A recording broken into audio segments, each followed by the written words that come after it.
기도하겠습니다. 하나님 아버지, 고난주간 특별 새벽 기도를 통하여 예수 그리스도의 십자가와 죽음을 묵상코자 합니다. 이 새벽에 주의 은혜를 내려주시사 예배하는 모든 심령 위에 성령으로 함께하여 주시사 주의 말씀으로 가르쳐 주시고 예수 그리스도의 십자가 도를 분명하게 알고 주님 걸어가신 그 길이 어떤 길인지 분명히 알고 우리도 기뻐하며 그 길을 따르는 자들이 되게 하여 주시옵소서. 부족한 종 말씀 증거합니다. 붙들어 주시옵소서. 예수님 이름으로 기도 올리옵나이다. 아멘. 오늘은 내가 그니라 라는 제목으로 고난주간 첫 번째 말씀을 증거하도록 하겠습니다. 예수님을 체포하기 위한 작전이 벌어졌습니다. 가룟 유다가 예수님을 팔고 유다는 군대를 동원해 가지고 예수님을 체포하기 위해 겟세마네 동산으로 올라왔습니다. 많은 군대를 동원하고 무기까지 동원한 걸로 보아서 그들은 아마 제자들과 한바탕 싸움이 벌어질 거로 예측했던 것 같습니다. 그러니까 군대를 동원했겠죠. 그리고 무기까지 가지고 나왔겠죠. 그러면 일반적으로 본다면은 예수님과 제자들은 도망쳐야 합니다. 뿔뿔이 흩어져야 합니다. 그리고 군대는 그 밤에 예수님을 체포하기 위해서 추격전을 벌여야 합니다. 그런데 오늘 요한이 전해주고 있는 예수님의 체포 당시의 장면은 전혀 그렇지가 않습니다. 그들이 생각하던 그림대로 펼쳐지지가 않는 겁니다. 오히려 예수님이 그들에게 나가서 누구를 찾느냐라고 물으신 것입니다. 나사렛 예수를 찾고 있다 그랬더니 주님이 나다, 내가 바로 그 사람이다 라고 자기의 신분을 오히려 밝히고 있는 겁니다. 오늘 본문에 보니까는 내가 그다라고 말하니까 그 사람들이 당황을 합니다. 군대가 오히려 어쩔 줄을 몰라서 뒤로 나가서 넘어지고 어쩔 줄을 몰라 합니다. 예수님이 두 번째 가가지고 누구를 찾는 거냐라고 물을 때 예수님은 또 내가 바로 너희가 찾는 그 사람이다라고 당당하게 말씀을 하십니다. 당황해야 할 예수님은 당당하시고 당당해야 할 군대가 당황한 모습이 오늘 본문에 보이고 있습니다. 주님은 이미 당할 일을 알고 계셨다라고 성경은 기록하고 있습니다. 그리고 체포되는 순간마저도 예수님은 의연하게 예수님답게 체포되면서 오늘 요한이 전해주는 독특한 이야기가 있는데 나를 잡아가고 내 제자들은 그냥 가도록 허락해라 하고 말씀하고 있는 점입니다. 너희들이 찾는 건 나 아니냐?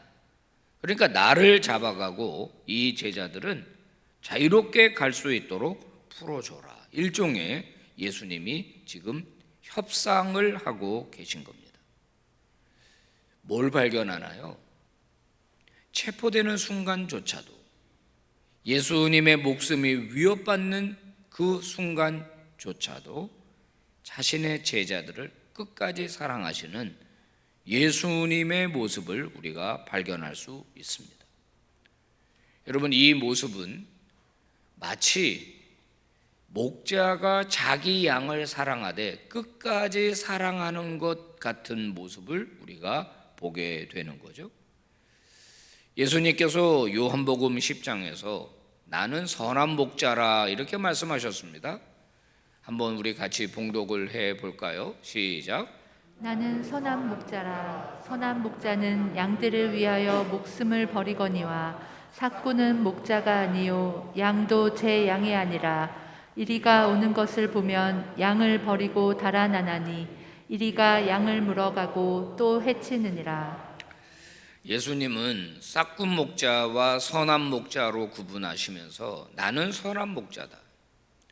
나는 내 양들을 위하여 목숨을 버린다. 내 양을 내가 끝까지 지킨다. 이렇게 말씀하시죠.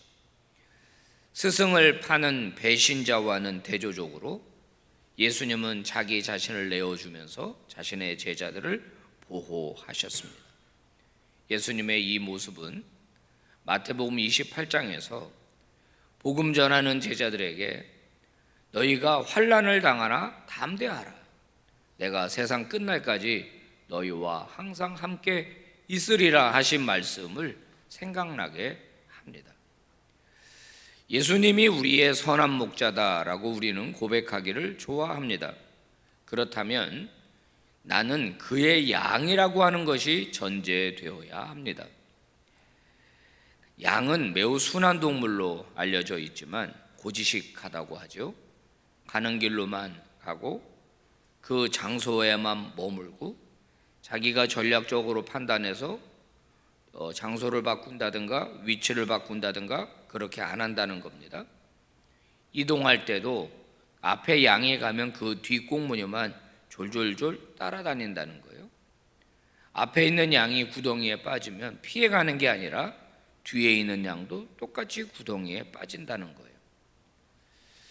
그래서 양을 치는 이 양들은 그 한 지역에서만 머물다가 거기서 뭐 똥 싸고 오줌 싸고 그리고 거기서 병 걸려서 거기서 그냥 죽는다는 겁니다. 꼭 목자가 다른 데로 옮겨줘야 한다는 거죠. 사람과 같이 사는 가축들은 대부분 물론 사람의 손이 필요하지만은 사람의 손이 없어도 자기 스스로 살아간다고 합니다. 소나 또 닭이나 또는 개나 이런 동물은 주인을 잃어버려도 자기 혼자 살아갈 수 있는 능력이 있다는 거예요. 그런데 양은 그렇지 않다는 겁니다. 목자가 사라지게 되면 양의 운명은 머지않아서 먹잇감이 되고 또 죽어버리고 만다는 거예요. 이런 양의 이런 문제를 해결할 수 있는 방법은 딱 하나밖에 없습니다. 그 문제만 해결이 되면 양은 편안할 수 있습니다. 뭐겠습니까? 목자입니다. 목자만 있으면 해결이 되는 겁니다. 맹수로부터 보호해주고 더러워지면 씻기고 목마르면 물가로 데려가고 어디 초장이 좋은지 푸른 초장으로 늘 양들을 인도해주고 그래서 성경은 예수님이 바로 우리의 목자고 우리는 그분의 양이다 이렇게 말하는 겁니다. 어떤 목사님들이나 어떤 성도들이 슬로건처럼 외치는 말이 있습니다. 주님 한 분이면 만족합니다. 주님 한 분이면 만족합니다. 여러분 적절한 고백이 아닐 수가 없습니다. 오늘 본문에서 예수님은 굉장히 당당하시고 의연하셨습니다. 도대체 이 힘은 어디서 나온 걸까요? 그것은 바로 예수님의 유월절 이 죽음을 앞두고 제자들과 함께 기도한 데서부터 나왔습니다. 오늘 18장 1절은 이 말씀을 하시고 제자들과 함께 기드론 시내 건너편으로 나가시니 그곳에 동산이 있었는데 그 동산은 제자들과 가끔 거기 모이시는 곳이었다 이렇게 우리에게 설명하고 있습니다. 여러분이 이스라엘에 가시게 되면은 이 예루살렘에 있는 장소는 시온산 위입니다. 시온산. 그리고 예수님이 지금 가신 곳은 감람산입니다. 감람산 동산. 그러니까 두 개의 산봉우리가 있는 걸로 이해하시면 돼요. 산과 산봉우리 사이에는 계곡이 있죠. 계곡. 그 계곡이 오늘 성경이 말하고 있는 기드론 계곡입니다. 거기에는 이제 비가 오면은 시냇물이 흐르고 비가 오지 않는 건기에는 말은 건천입니다. 건천. 그래서 지금 예수님은 이 예루살렘이 있는 시온산에 있는 마가다락방에서 마지막 유월절 만찬을 마치시고 그 계곡 기드론 시내를 건너서 지금 감람산으로 오신 겁니다. 요한복음은 예수님의 기도 장면을 17장에서 길게 소개하고 있어서 겟셋만의 기도에 대하여 소개하고 있지는 않으나 마태복음은 예수님이 그 밤에 밤새도록 기도하셨다고 우리에게 전해주고 있습니다. 마태복음은 예수님의 마음이 괴로워서 죽을 지경이었다라고까지 말하고 있습니다. 십자가를 앞둔 예수님의 인간적 고뇌, 그것을 우리에게 자세하게 전해주고 있습니다. 그때 예수님이 어떻게 기도하셨습니까? 고민하다가 그 기도가 맞춰질 쯤에 예수님의 입에서 나온 기도는 아버지, 내 뜻대로 하지 마시옵시고 아버지 뜻대로 하시옵소서 하면서 십자가를 받아들입니다. 예수님의 위대한 점이 바로 여기에 있는 겁니다. 내 뜻대로 하지 마시고 아버지 뜻대로 하시옵소서 하면서, 물론 기도할 때는 마음이 괴로우셨고 인간적 고뇌가 있었지만은 기도가 끝날 때는 십자가를 받아들인 겁니다. 그래, 십자가를 지는 게 내 사명이지 하면서 십자가를 받아들이셨죠. 그래서 당당하게 말하신 겁니다. 누구를 찾는 거냐? 내가 바로 나사렛 예수다. 나를 잡아가고 나 대신에 제자들은 풀어줘라. 성도 여러분, 그러면 제자들 입장에서는 예수님에게 어떤 태도를 보여야 할까요? 예수님은 선한 목자고 우리는 양이라고 했는데 주님은 자기의 목숨을 내어주고 제자들을 끝까지 사랑하셨는데, 그렇다면 제자된 저와 여러분은 예수님에게 어떤 모습을 보여야 할까요? 주님을 끝까지 우리도 사랑해야 하지 않겠습니까? 배신하지 말고 배반하지 말고 끝까지 주님을 따라야 하지 않겠습니까? 이것이 바로 양된 우리가, 제자된 우리가 예수 그리스도에게 보여주어야 할 태도인 것입니다. 좀 오래된 영화이기는 하지만 일본에서 제작되어 방영됐던 하치 이야기라는 영화가 있었습니다. 물론 우리나라에서도 개봉이 됐습니다. 이게 무슨 얘기냐면, 일본 한 그 지역의 토목 과장의 개가 새끼를 낳습니다. 근데 그 개 새끼를 그 자신의 그 대학 은사인 교수님에게 눈도 뜨지 못하는 이 강아지를 이제 보내기로 합니다. 그래서 이 강아지가 태어나자마자 열차를 타고 동경으로 가게 되어서 우에노 교수라고 하는 집에서 자라게 됩니다. 우에노 교수는 이 강아지를 너무너무 사랑합니다. 같이 목욕도 하고, 또 햇볕이 잘 드는 날이면 마루에 앉아가지고 벼룩도 잡아주고, 얼마나 사랑하는지 그 부인이 질투할 정도로 사랑을 하는 겁니다. 강아지는 무럭무럭 자라게 되고, 이 강아지는 사랑을 듬뿍 받으면서 그 사랑에 보답이라도 한다는 듯이 이 교수님이 출근하기 위해서 시부야 역으로 아침에 가면은 졸졸 따라 나오는 겁니다. 그래서 배웅을 하고, 또 퇴근할 때쯤 되면 어떻게 하는지 또 가가지고 이 우에노 교수를 기다리는 겁니다.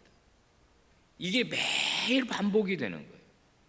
강아지의 배웅을 받으면서 출근하고, 강아지의 또 환대를 받으면서 퇴근하고, 그러면 강아지가 막 꼬리치며 좋아하면서 주인과 함께 집으로 돌아오고, 이런 행복한 나날들을 보내게 된 겁니다. 그런데 이 우에노 교수가 수업을 하다가 그만 뇌출혈로 쓰러지게 됩니다. 그리고 구급차를 타고 병원으로 갔는데 영영 일어나지를 못하고 거기서 생이 끝나버리고 말아요. 근데 이 강아지가 그 사실을 모르지 않습니까? 그날 저녁에도 시부야역으로 이 강아지는 주인을 맞으러 나갑니다. 기다리다가 주인이 오지 않습니다. 이 강아지가 무려 10년 동안이나 그 기차역에서 주인을 기다렸다는 겁니다. 그리고 눈이 오는 어느 날 그 눈과 함께 강아지도 세상을 떠났다는 겁니다. 이 강아지 이름이 하치고 실제 이야기를 바탕으로 이 영화가 만들어졌다는 겁니다. 감독은 사랑이 깨져버린 이 세상, 신뢰가 깨져버린 이 세상, 믿음이 사라져버린 이 세상 속에서 한 미물인 강아지의 충성스러운 태도를 통해서 인간들에게 어떻게 살아야 할지에 대한 교훈을 던져주고 있는 영화라고 생각합니다. 성도 여러분, 주님은 우리를 끝까지 사랑하신다고 약속하셨습니다. 자신의 생명을 바쳐서 우리를 구원하시는 분이라고 말씀하셨고 실제로 주님은 그렇게 하셨습니다. 이제 우리의 태도가 문제입니다. 주님과의 관계를 여러분 회복하시고 또 회복하시고 더 회복하시는 여러분 되실 수 있기를 주의 이름으로 축복합니다. 시편 23편 말씀 우리는 너무나 잘 알고 있습니다. 예수님이 나의 목자이고 나의 주인이라고 할지라도 사망의 음침한 골짜기를 지날 때가 있습니다. 사망의 음침한 골짜기를 지날 때에도 두려워하지 않을 것은 주께서 나와 함께 하심이라. 주의 막대기가 나를 안위하시나이다. 예수님은 우리를 위하여 자기의 생명을 주신 분입니다.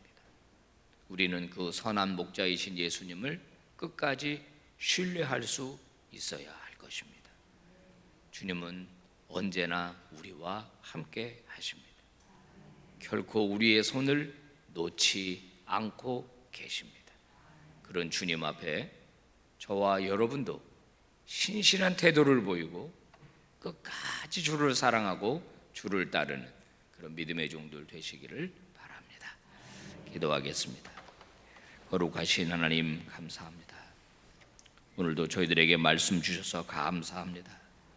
아버지, 내가 바로 너희가 찾는 그 예수다. 나를 잡아가고 이 제자들은 풀어줘라. 주님의 제자를 사랑하는 그 마음을 오늘도 성경을 통해서 깨닫게 하시니 감사합니다. 아버지, 우리도 주님을 따르기를 원합니다. 끝까지 주를 따르기를 원합니다. 어떠한 경우에도 나를 사랑하는 주님의 사랑이 의심되지 않게 하여 주옵시고 끊을 수 없는 신뢰로, 끊을 수 없는 충성으로 주와 함께하는 인생이 되게 하여 주시옵소서. 예수님 이름으로 기도 올리옵나이다. 아멘.